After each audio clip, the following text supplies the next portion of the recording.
Good day, everyone. This is Pine Leaf Needles, and welcome to DDO Players News, where we take a look at the latest news in DDO and on the tabletop. And please welcome my co-host from Ravenloft, Dracula. Hey now, everybody. How's it going? Everything's okay over here. How are things over in Barovia? Progressing well. Progressing well. Ticking down towards Gen Con. That's right. Not too long away. Exciting stuff is going to be happening. Well, we will now head into Update 36 preview next week. Yes, it is coming. Yay, Update 36, and it's shaping out to be a pretty big release as well, which we'll talk about in a minute.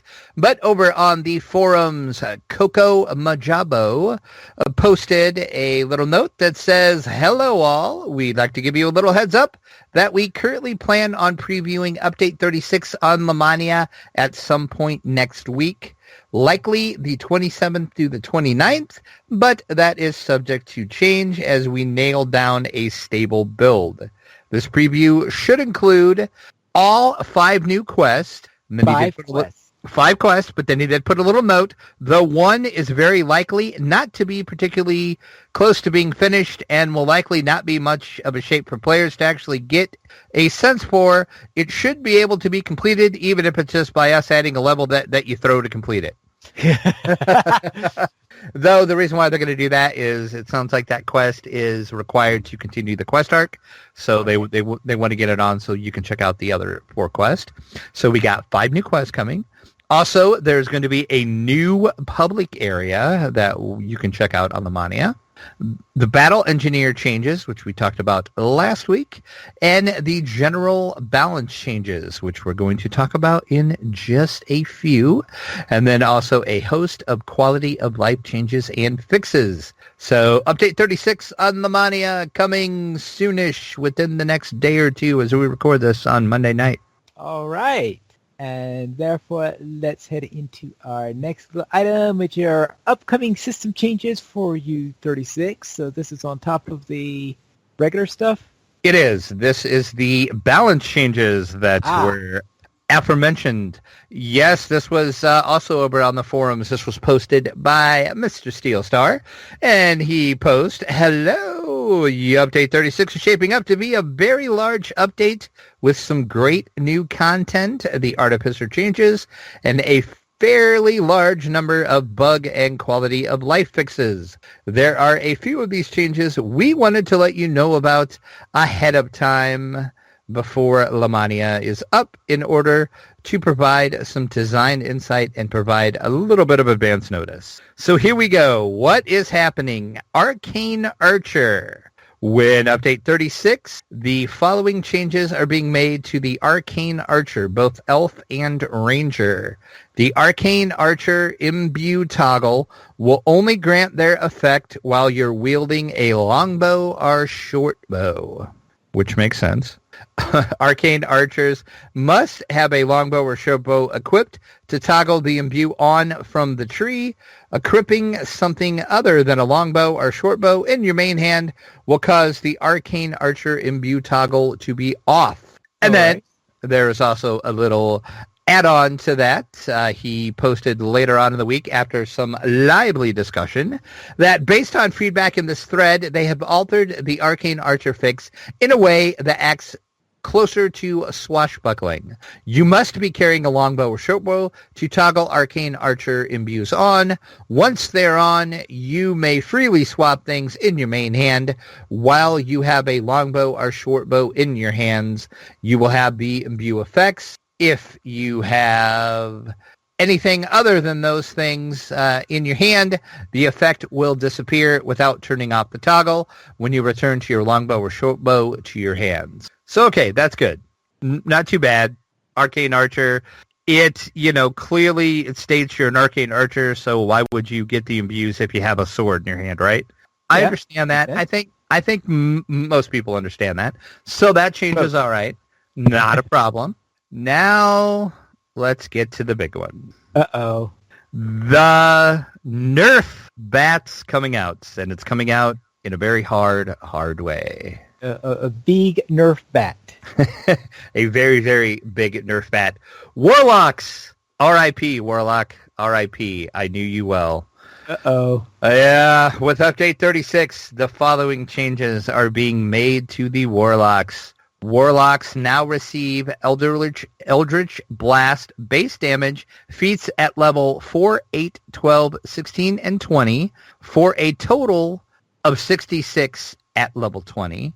Instead of the previous progression, characters will be automatically adjusted to match this new progression. So let's just let that sink in. You're only going down to 6d6 now. I guess I forgot what the old progression was. Shows you how much I follow those things. At level 20, I do believe it is 9d6 now. Yeah. So it's going from 96 to 66. So that's the first one. It was inevitable. Well, of course it was. Yes. I mean, I have long lamented on this show. I love my Warlock. My Warlock is awesome. I love playing it, but they're OP. Let's just face it. They're OP. But the sky is falling according to the forums over this. The epic Eldritch Blast feat now grants 3d6 to Eldritch Blast, which again, I do believe that was 96 as well. So you're going from 96 to 3d6, so that's really the nerf. The epic Arcane Eldritch Blast Destiny feat now grants 46 to the Eldritch Blast. The Enlightened Spirits Eldritch Blast additional light damage is now 1d6. The Enlightened Spirits Blast additional light damage will now be 46. And the Enlightened Spiritual Retribution's light damage on all blasts and weapon attacks are now 1d4, 2d4, and 3d4, which I do believe now they are 1d4, 3d4, and I think 6d4 maybe? I can't remember exactly what it is, but yeah. So, and the reasoning behind this, according to Steel Star, is internal and live data gathering has led to the conclusion that the Warlock DPS is unquestionably too high in the heroic levels. It is simply a matter of their damage output relative to other classes, which is also too high. It's a matter of their power relative to content and other factors involved in the overall game balance. Turning other classes up to their level isn't an option. Warlock damage in the heroic levels needs to come down. R.I.P. Warlock. R.I.P. R.I.P. Warlock. That's all I can say. I don't know. But like I said, if you played a Warlock, you knew this was coming. It had to come. Warlocks are awesome. Like I said, I love my Warlock, but yeah, they're a bit OP. So yes, the Nerf Bat is coming out in a big way. And of course, cue the people on the forums. Oh my God, the game is over. I'm going to quit this game. You're ruining this game. You're ruining it all. Oh, it's horrible. Life will go on. I'll still play my Warlock. I'll like my Warlock. People in the epic levels will still play a Warlock. They'll figure a way to build around this and still make their Warlock awesome. And Gumsgang says, well, yes, well, at least they didn't delete the Warlock. In reference to his comment last week about the exploit they patched was they would delete Warlock. So yes, well played. So yeah, so, take it for what it's worth. Okay, yeah, they are getting a nerf. Okay, fine. Nobody likes to see nerfs. But as I said, life will go on. We'll be fine, folks. People that play this game are amazing at doing builds. They'll figure a build. They'll figure a way around this. Warlocks are still going to be awesome. Yep. And that's really all I have to say about that. There's really not much more you can say, but other than life goes on. We'll be fine. Life goes on. Warlocks go on. That's right. Everything will be all right. I promise. And the Chronicle goes on. It does. Yes. And all right. That's another. I try to figure out that. You're trying to figure out the cover of the Chronicle. Yeah, I don't know. I looked at that and I'm like, okay, I get it. The one's a monk. The other, don't know. A weird cover. It looks like a Drow monk. A Drow monk sounds like a rather strange thing, considering that you usually think of Drow as being not exactly the most disciplined race in the world. True. Very true. But yes, cool cover nonetheless. I don't know how they come up with the covers. I'm assuming somebody has one job, and that is their whole job, is on the week of the Chronicle, is to find a cool cover. And I bet it's Cordovan because he's the one that puts this together. So I bet he is shifting through all these shots of all these stuff they have. And it's like, hey, I haven't used this for a Chronicle yet. This would make an awesome cover. So that's what he puts on. Maybe. I don't know. Or maybe I just made that all up. Who knows? In the community spotlight of our Chronicle, we have LSD 37 has consolidated a number of fantastic guides and programs into the Compendium Lite. So click and check it out. And I checked this out, and this is actually pretty sweet. So check out the Compendium Lite. Also, a player by the name of Peng has created a saga. Then again, words are hard. Saga spreadsheet for others to use. So if you're a spreadsheet type person, I'm looking at you, Saba Jade, you should check this out. If you do your sagas a lot, this will help you keep track of which ones you need and which ones you have completed.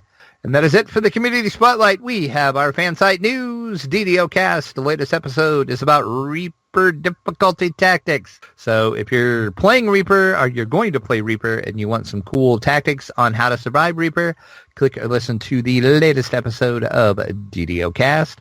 Damsels of DDO fail their video save, but they talk on. What?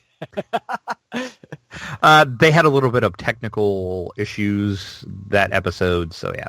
That's what that's in reference to. They did manage to get the episode done, but it's a little rough in the beginning, but they figured it out and fixed it and got it out and good, and it's a great episode, so listen to the latest episode of The Damsels.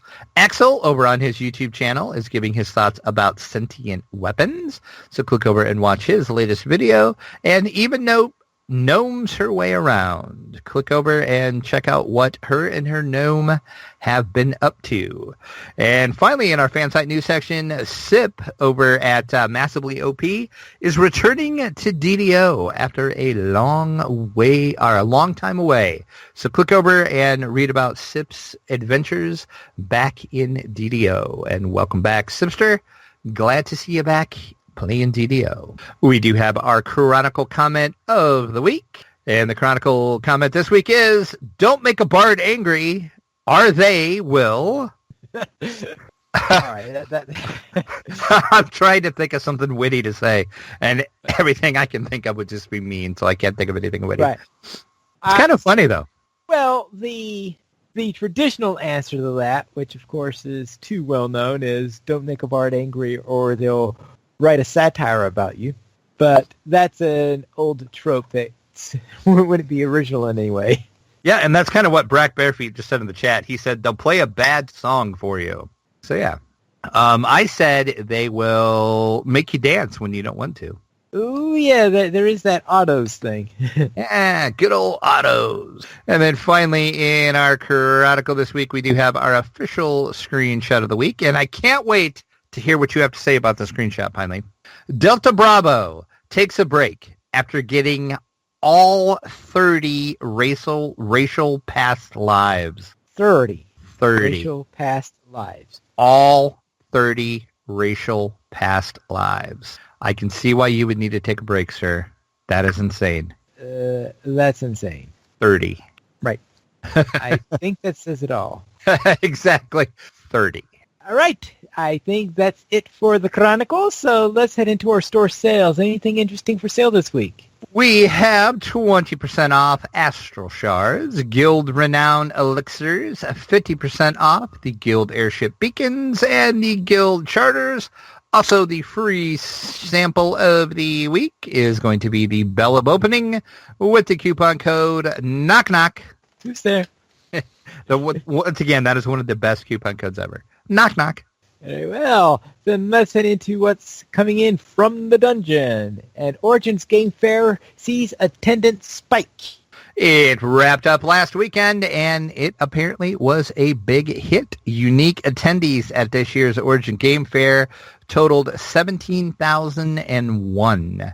That is an increase of 9.8% over last year's number. That, of course, is according to show organizer, the Game Manufacturers Association. also known as Gamma. Turnstile attendance, which is the sum of daily admissions over the 5 days, was up 12%, and that was at 58,958.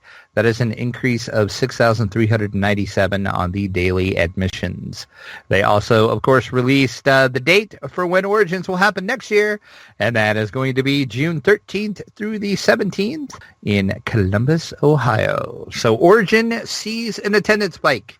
That's always good to see conventions like that actually doing well. So good to hear. All right. Now, when did they go to 5 days? Oh, I want to say maybe 3-4 years ago, 5 years ago, something like that.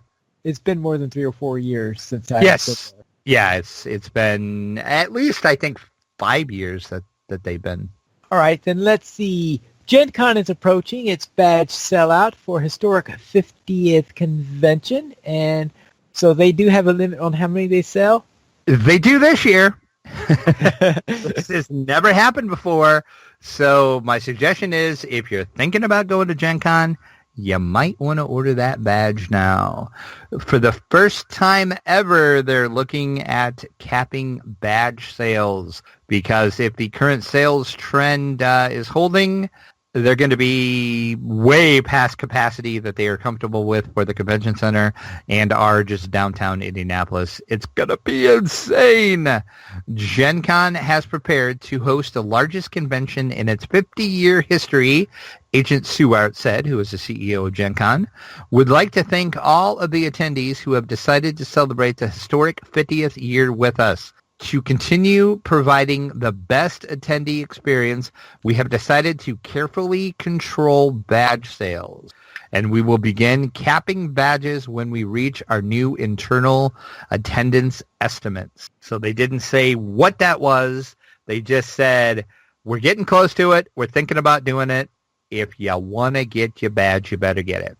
And that's, like I said, this in itself is historic, because in the 50 years of Gen Con, they have never capped badge sales, which most other major, bigger conventions will do, like San Diego Comic-Con does, E3 does, and those, I think, are the two, I would say, biggest other conventions. I'm not sure about Essen in Germany, if they cap sales or not. I would think they would, because they're a pretty decent-sized convention, too. But, yeah, this is pretty big news for Gen Con to actually cap their badges. So, once again, my advice, you going to Gen Con, thinking about going to Gen Con, better get that badge now, because you're not even going to be able to buy them at the door. Once they're at their cap, no more badges. Yikes. It'll be interesting, actually, to see how many people are actually there. I can't imagine, because last year it was like crazy super crowded, and it was kind of funny. My friends and I that were there last year kind of joked, yeah, they're really going to have to like cap these badges, because there's like way too many people coming to this now. And look, we're prophets apparently. We called it last year as we were trying to make our way through the dealer hall, and it's like, forget this, there's way too many people here. All right, then let's head into what's on the tabletop, and we'll begin with Hasbro, who shows off their first gaming crate games. And I'm supposed to get excited over this? That was kind of... That's funny. We both have the same opinion. I'm like, yay. To me, I don't get the whole subscription box thing anyway. So, I mean, more power to you if you want to have a subscription box, but there's a lot of them out there, and apparently Hasbro seems to think they have the key to having a good gaming crate. So they've showed off some of the games that will be included in the first ever Hasbro Gaming Night Crate. Yeah, and they don't see Mask Pharaoh? Yeah, in the Family Crate, you are going to get two other games, which are going to be mystery games at this point. And the Mask of the Pharaoh, which we talked about a while ago, that is the game out of Japan that you put your phone into the mask and then it turns it into like a VR game, and you have to describe the tomb that you're going through, and the other players have to like build the tomb out of blocks on the table, only from how you're describing it. Oh, wonderful. So that's the Family Crate game. Plus, and I said two other games. They haven't announced those. Those are going to be a surprise for when you get the crate. And then they do have the Party Crate, which that is aimed at the adult crowd. And the Party Crate game is going to be the game called Speak Out. They have teamed up with hilarious internet sensation Joe Santiago for this adult version of the Ridiculous Mouthpiece Challenge game. Bring friends for a laugh-out-loud, fun-as-you-can, try-to-say a different phrase featuring adult-only content while wearing a mouthpiece that won't let you shut your mouth. For adults only, not for children, not safe for work, and also that features 2 additional games as well. Doesn't sound pinely safe either. Yeah, exactly. Not a pinely game. So the Hasbro Gaming Crate will be out later on this year, and that is a quarterly subscription box for $50. Look for the first $50. There you go. There's the rub. First box is going to ship late August 2017. So there you go. I don't know. Like I said, I don't get the whole subscription box thing. I don't understand it. Loot Crate kind of kicked it off, and then everybody and their brother started making boxes. They have boxes for everything. And there's already like 2 or 3 other like game boxes like this. So I'm not exactly sure what Hasbro's thinking, how they think they're going to make theirs better than the other ones that are out there. But I guess we'll see. I could be wrong. Maybe people will jump all over this. We shall have to see. But let's go and find a game that might be a little bit more kid-friendly. How about the winner of the 2017 Kinderspiel? Yes, we did say last week it was going to be announced, and lo and behold, the day after we recorded the podcast, it was announced. Congratulations to Ice Cool, who was the best children's game of the year, the Kinderspiel des Jahres. And of course, Ice Cool is the penguin flicking game that is by Brain Games, where you are taking the role of truant young penguins, skipping class to find treats of fish all around your high school. Players do flick their little penguin figures around the rooms on the board. You can hop walls, you can bounce off walls, you can do anything you need to snag the fish as they pass through the doorways, but you must watch out for the dreaded hall monitor, who will catch you and take your fish away from you. And we did do a review of this earlier this year, so if you are not familiar with it, you want to read our review, you can do that. But congratulations to Ice Cool. And I do believe I can't remember what you picked when we talked about the nominees, but I did pick Ice Cool to win this. So I was right about that at least. I'm trying to remember what the other 2 nominees were. I don't know. I'd have to go back and look. I can't remember, to be honest with you. All right, then let's head into the Planet of the Apes miniatures board game. And miniatures board game based on Planet of the Apes. Which version of Planet of the Apes? The original. Thank God. The original. Thank God it's the original movies. Yes, this is coming to us from a new game company. And I don't know how you would pronounce this, because it's basically WYSIYG. WYSIWYG. Which is WYSIWYG when you're talking in terms of like a keyboard and stuff. So I'm assuming that's what it is. WYSIWYG means what you see is what you get. It's what you get. Yeah, right. It's WYSIWYG Games is excited to announce that they will bring the first officially licensed Planet of the Apes miniatures board game to Kickstarter. Kickstarter campaign is planned for the spring of 2018, and that coincides with the celebration of the 50th anniversary of the original Planet of the Apes movies. In the board game, it's going to be an action-packed game consisting of combat and strategy for 1 to 4 players. You are going to command teams of apes or humans battling across the Initiative 3-dimensional board game. And good grief. I wish they would have shown a picture of this board, but it is apparently a 3-dimensional game board.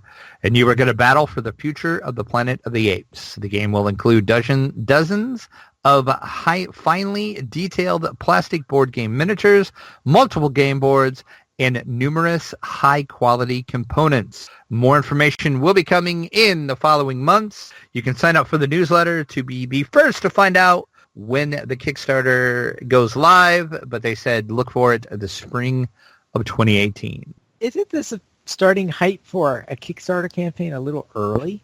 I kind of thought that. I'm like, okay, I get you can like announce, okay, we got this game. It's going to be on Kickstarter, but you might want to put this out in maybe November or December, maybe. It is. To me, it sounds like 9 months maybe for the release of the game, but this is saying, okay, we'll have this game ready to kickstart in 9 months. Who knows when it's going to release after that? And then probably end of the year 2018, maybe early 2019, depending on how most Kickstarters go. So a little bit of a hype train going on this, but it sounds fun. I would like to see this 3D board they've created. It's supposed to be pretty cool, and they're saying they're going to do a lot of work on the minis, so I guess we'll see. And I love the Planet of the Apes movies, the originals. Just let me throw that out there. I'm not even going to talk about the newer remakes. We won't even go there. But yes, they're not particularly good? No. Oh, God, no. No, not at all. Avoid like the plague. Just avoid. Avoid. Noted. When you see that as an option to watch, just think of hearing the robot from Lost in Space. Danger, Will Robinson. Danger. That's all you need to know. All we need to know. Then let's see what our week in gaming was like. What were you up to? Well, the only DDO I played was with you because, once again, real life kind of got in the way. And also, I kind of played a lot of 7 Days to Die, like a lot. And it's not my fault. It's really not my fault. I blame Lessa, Sabajade, and Mithri, and Cad because they were like, hey, there's this new alpha build out, and they've changed a bunch of stuff. They've added some stuff. So we're going to wipe our server, and let's all update to this new alpha and start completely over. So I'm like, sure, that sounds like a great idea. So we did that. We wiped the servers, started completely over on the new alpha build. We found a little sweet island that we moved onto, so now our base is on an island. We are building that out nicely right now. We're not completely done with it, but it's pretty good. So far, it's serving us well. In the process of building the island base, I also got killed by vultures many times. Okay. Vultures are the bane of my existence. They added zombie vultures now. Zombie vultures. Zombie vultures, not just a vulture, a zombie vulture. And those things are evil, and they're bad, and they kill you, and they eat you, and it's not a fun time, and they tend to like me the best. So, yeah.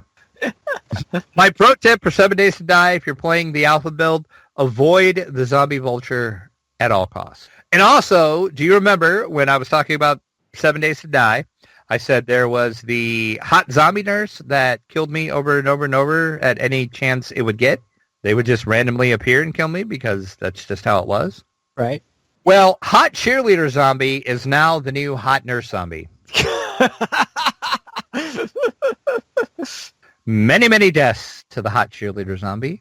And I'm like, at least last time, hot nurse had like kind of an excuse because the first time I saw her, I said, hey, look, it's a hot nurse zombie. Okay, I get it. I made a sexist joke to the zombie, and it got mad at me. Okay, I understand. But the hot cheerleader nurse, or the hot cheerleader zombie, I didn't even say anything to. I didn't even know what killed me the first time. And then I looked, and I'm like, whoa, it's a cheerleader, which is a new zombie they added. And then about 10 minutes later, I proceeded to die from one again. And then about 15 minutes after that, I proceeded to get killed by two of them. So yeah, they're cheering each other on, apparently. Apparently so. So yes, I did learn that hot cheerleader zombie is the new hot nurse zombie. And then Myth and Lessa, I didn't play for like Friday and Saturday. I didn't play at all because I was busy. In a moment, you'll find out what I was doing while I wasn't playing computer games. And then I logged back in, and Lessa happened to be on, and she's like, oh, come look. We built this cool bridge. And we had talked about that because since we are on an island, the only other way to get to the land, you had to like trudge through the water, and that kind of sucked. So we were talking about building a bridge. Well, they built the bridge. So we have this nice, cool bridge. And as we're like walking over this bridge, Lessa calmly states, do you notice how wide it is? And I said, well, yeah, it is pretty wide. And she goes, Well, that's because we made it Drac proof. Yeah. Drac proof. If you recall, I kind of have an issue with driving my mini bikes into water at times. And if you do that, you lose your mini bike in 7 Days to Die. You can't pull it out. Your mini bike is just gone, and they're kind of hard to build. So, yeah, I think in the last server we had, the last game we were playing, I think I maybe drove 3 mini bikes into water. So, yeah, so they decided to make the bridge Drac free for us. Okay. So thanks. Thanks, guys. Thanks for that.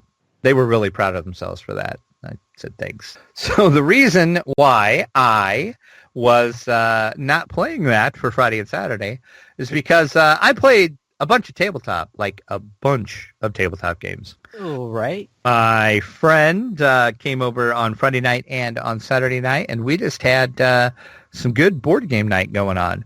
He had bought a bunch of Kickstarter games that he had not played yet. So on Friday night, I told him, you bring 4 or 5 Kickstarter games you bought, and we're just going to play them. So we played 5 Minute Dungeon, Dump the Ump, Pinball Showdown, and Wizard School. Okay. Those were all successful Kickstarter games that we played. 5 Minute Dungeon is just what it sounds like. It is a dungeon crawl that lasts for 5 minutes. It's a totally cooperative game. So you can have 2 to 4 players, and you download an app, and that serves as your timer, and it kind of plays some dramatic music, and, they'll tell you how many minutes you have left. And there is certain things you can get, certain cards, because you're kind of using cards to, like, battle monsters and go through the dungeon. And there is some cards where you can actually pause the timer. So it was fun. We played that quite a few times. I really, really enjoyed that. So that is 5 Minute Dungeon. And then the other game I said was Dump the Ump. That is just what it sounds like. It's a baseball game that is played with one die, and then there is like a poker chip. And you have a batter and a pitcher, of course, as you would want to do in baseball. Right. And one person, whoever is the pitcher, will decide to either pitch a ball or a strike, and then the batter will decide to either take the pitch or swing at the pitch. And then determining on what the pitch was, that decides what happens. So, like, of course, if you threw a strike and they swung at it, they actually hit the ball. And then depending on, there is 4 different batters you can have, and each of them have different strengths. Like, one of them is like a home run power hitter. So if he did that, you would roll the dice to see what number you got, and then you would look on a chart to see, okay, like if that was a 6, that was a home run. If it was a 5, it was a home run. If it was a 4, I think it was a triple or something like that. And then there's one character that is just like a contact hitter. So he usually hits a lot, but he usually only gets singles or doubles. So there's kind of a little strategy in it, depending on, okay, I want to have this batter go here and this batter go here. So it's, like baseball, like you would have. Like in baseball, yes. Right. You have certain points where you want your contact hitters, and there's certain points where you want your home run hitters. Right. Yes. And it works really well. It's a really fun game, so check that one out. And it's got a really small footprint, too, so that's nice. It actually comes in a little cup, and it has a little cloth. Well, it's kind of not really cloth. It's kind of like a mouse pad almost, a baseball diamond that you play on, and then the chips and everything fit right in the cup. So that's a pretty fun game, Dump the Ump. Then Pinball Showdown is surprisingly just what it sounds like. You're playing a pinball game. You're the pinball, though, so you're playing a pinball, and you're doing different things and speeding up your pinball and slowing down your pinball. So that is Pinball Showdown, and that is not a co-op game. That is a screw your other player over game. And that one we determined would be much better with more than 2 players. We decided probably about 4 players, and that would be really, really fun. I mean, don't get me wrong, it was fun. I enjoyed it. But I think the more players you have, the better, because you would have better screw-over possibilities, which always, in my opinion, makes for a good game. But, of course, that's just a group of people I play with. We're always looking for screw-over games. So that one was Pinball Showdown. And then we played another Kickstarter game he got called Wizard School, and that is a semi-deck building card game where you are in a wizard school. It sounds like you start as a freshman, Yeah, you're trying to go up to senior year and graduate. The only way to do that is each grade level, you have certain things that you have to do to actually graduate. But then there's cards that you can draw that might be tests to where you will get a penalty until you can pass that test. And then, of course, there's monsters to fight, and you draw cards. And then once the player has played, the school can react. So depending on what's on the next monster card, like if there's a red skull on the next monster card, for example, and there's a red monster that is in play on the table, that monster will attack the player that just went. And there's like an orange monster, a yellow monster, a green monster. So it depends. Or there might be a card where everybody will go down a grade, and you start it with an A, and if anybody gets down to F, you lose. So you're always trying to keep your grade up, and there's things you can do to like help, the other players to keep their grades up and stuff like that. So that was fun. We made it to our senior year. We had 4 monster cards left, I think. And we ended up losing because we just got really bad cards in a row. And each of us had a test that gave us a penalty, so we really couldn't do our good epic spell that would, do damage to most things. So, yeah. But fun game. I enjoyed that a lot. I would love to play that again. And that is for 2 to 4 players as well. And that is called Wizard School. So that was it for the Kickstarter games. And then we also played Karotia, which is a game from Mage Company, which we have talked about in the past. That is one that they sent for review, so I finally got that to the table. Look for that review coming soon. And then also a card game called The Three Pillars, which is where you are playing a paranormal investigator trying to solve 3 paranormal cases. That also is a game that I was sent for review, so look for a review for that as well. So that was my week in gaming, which was a heck of a lot this week. Not a lot of DDO, but a lot of gaming, so it was good. So how about you? What were you up to? All right, I'll begin with what I did with you. We began finishing up our time in the 12 by doing the Lord of Eyes.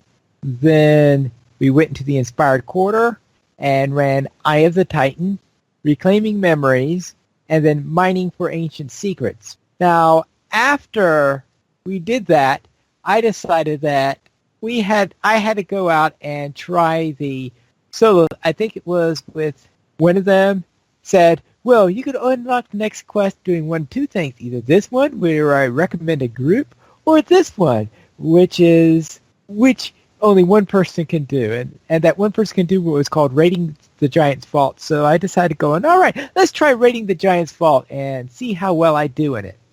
Yeah, I wish you could have heard, because I actually stayed on the call while he did this. I wish you people could have heard this whole play-by-play of him doing this quest. Oh, yes. I thought it was going to be a quick 10-minute run. It took about an hour. And it featured a room with these rooms that were reached. It took me a long time sometimes to figure out what I had to do, that I had to go up the walls and then do a lot of jumping in order to get to various places. And, of course, inevitably you miss some of the jumps and you wind up going in there, trying to get all the rooms, trying to jump up to the side passages so that you could eventually remove the traps and get all sorts of... Oh, boy. You start out in the room which has the big treasure you're looking at, but getting it is really a challenge, especially if you have never done it before. I think there's a YouTube video of someone doing this in about 5 minutes or some ridiculous amount of time like that, and of course I'm saying... Obviously, that person had a lot of practice and knew what he was doing. I'm telling you, I really wish I would have recorded the call, because I had fun and of course I wasn't seeing him. I was just listening to him. It was fun for me just to listen to him get all frustrated because he'd almost get to the end and then something would happen and then he'd be back at the beginning. Yeah. It was just great. I enjoyed it, and I didn't even run the quest. Oh, yes, that's right. And because near the end, there was this point where you take this key and this golem pops out, and that golem one-shots me. It's going to go whack! So that was really a hello there type of moment. And eventually, what did I eventually wind up? Oh, I think I just had to run back to the dungeon or something like this, go back in. It turned out to still be active, so I managed to eventually get that key, and I forgot whether I escaped or I actually managed to kill the golem or what, but that was like, oh, that's right, I DDO'd. Yeah, you got the key, and then it was like, see ya! Yes, right, because that's what I had. So that's a good suggestion. If you have DDO, cast DDO, grab the key, and then click that thing before you get killed. Oh, yeah, it was like pretty epic just listening to him get frustrated running this thing. Oh, well. Anyway, I was curious as to what happened, and I think curiosity has been more than satisfied. On my monk, I returned in the giant hole, did various slayers in there, starting to get up my values in there. Ran a Cabal of 1 again, because I've run that quite a number of times. And I also did a couple other runs of Tower of Frost. I'm trying to inch my way so I can get up to level 14. But we'll see, because hopefully I'll have a better source of XP after I get up to 14. Though, unfortunately, a lot of the quests I'll be doing at level 14 are the same ones I'm doing now, is because now I could do them at normal instead of at casual. Yeah, well, there you go. And in tabletop, I was playing a few rounds of Friday, and I had my first win at level 2. So I decided to start playing at level 2, and of course, most of them were losses, but I did finally actually win one at level 2, so that is progress in my skills at playing Friday. We currently have 22 supporters on Patreon. If you'd like to support DDO players, simply go to the donations page where you can support the Players Alliance on Patreon. There you'll find rewards, including a mention on the podcast of your choice, or even be a guest with us for an episode of DDO Players News. We did not have any iTunes reviews this week, but we would love to have your support and review. Just go to iTunes. And how do you find the iTunes page? If you basically just search, if you go to like Google and search DDO Players iTunes, it should take you right to the page.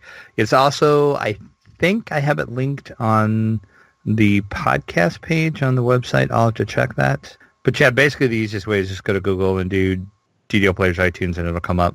And you can leave us a review. And the reason why we always ask for iTunes reviews is, I've said this before, but it really does help us even if you don't use iTunes, because other podcatchers will use the iTunes catalog for their rankings.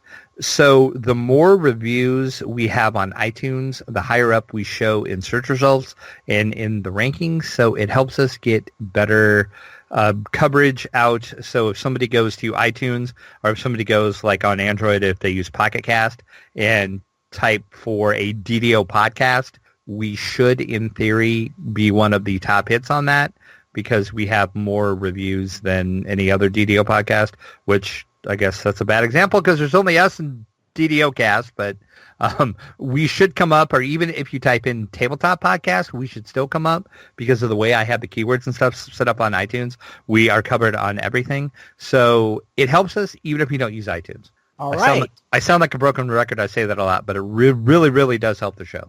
Very well, then let's head to our featured comment, which is by Mock Task on the Origins attendance. While it doesn't feel crowded, there were certainly more people there this year than last. The dealer hall had more people to weave through, but still, you could stop and have conversations without blocking anyone else. You almost can't stop by some booths at Gen Con because you will be trampled or hear people talking directly to you. As I told my friends to compare Origins and Gen Con is like a Tarrasque, while Origins is like a siren. Both will certainly kill you dead, but the Tarrasque will stomp your guts in, and Origins just lures you into a false sense of security and drains you slowly. I enjoy both conventions quite well, and if a person identifies themselves as a gamer and has the means, should go to both. I love that analogy he came up with to compare Gen Con and Origins, because I have been to both conventions, and I wholeheartedly agree with him. Well played, Mock. Yeah. Well played. Now, I've only been to Origins, but I have been to Origins at all sorts of levels in its size. The first Origins I went to was in Chester, Pennsylvania, at a college there, at Chester College. Oh, wow. Really? The second time I went, it was at the same place because apparently the place they were originally planning to hold couldn't hold. So they were back at Chester, but this time they had changed the name of the school to Chester University then. So we're talking about, right on the borderline there where they decided to add another school and call themselves University. Fancy. Yeah. But essentially then, it was, of course, much smaller location and all that stuff. And the times I went to it, then soon after that, I went to there when they went to the Baltimore Convention Center, which is a much larger space than Chester College was. There was one year where I think they were in Philadelphia, and I've been to it about 3 times after going to Columbus. Yeah, Origins has moved around a lot, and they finally, I forgot how many years ago it was, they kind of settled on Columbus, and I think it's a nice fit for them, actually. That convention center is just big enough for them where it doesn't seem like the convention center is too big for them, but it doesn't feel too big, if that makes sense, at the same time. And, it's just a nice little convention that's not crazy like Gen Con. Not crazy like Gen Con. This week we do not have any emails, but if you'd like to send us one, you can send it to podcast at ddoplayers.com. You can also follow us on Twitter, the Players Alliance at Players Allied, the DDO Players at DDO Players, Dracula at Dracula_72, and Pineleaf at Pineleaf Needles. The Players Alliance has 4 live shows every Monday at 8:30 p.m. U.S. Eastern Time. We have DDO Players News on the first and third Fridays at 11 p.m. Oh, is that still on hiatus? It is, for a couple more weeks. For a couple more weeks. Very well. For a couple more weeks, it'll still be on hiatus. Well, and that's XP Quest, but when it returns, it'll be, well, whoever knows, because they like to change their times, like some people change their shirts, right? They do, and I think it's going to move to midnight Eastern, actually. So, well, see, the whole deal with why they keep changing the times is one of the co-hosts is in Australia. So they're trying to find a good time that works for him, but it's not like some crazy time in the morning for DJ, who, of course, is in the United States. So they're playing like the time zone change game. So, yeah, I think they're going to settle on midnight because that seems to work good for both of them. So I hope DJ lives on the West Coast. He lives on the East Coast. Oh, good grief. Oh, that'd be awful for someone on the East Coast. Well, it's Friday night. It's not that bad. Well, yes. On the last Friday of each month at 8:30 p.m. U.S. Eastern Time, we have Lojo Academy After School, and every Saturday at 8:30 p.m. U.S. Eastern Time, we have Lojo Players News. You join us for our live shows at ddoplayers.com/live. And that is all for tonight, and this is Pineleaf Needles reminding you to quest responsibly.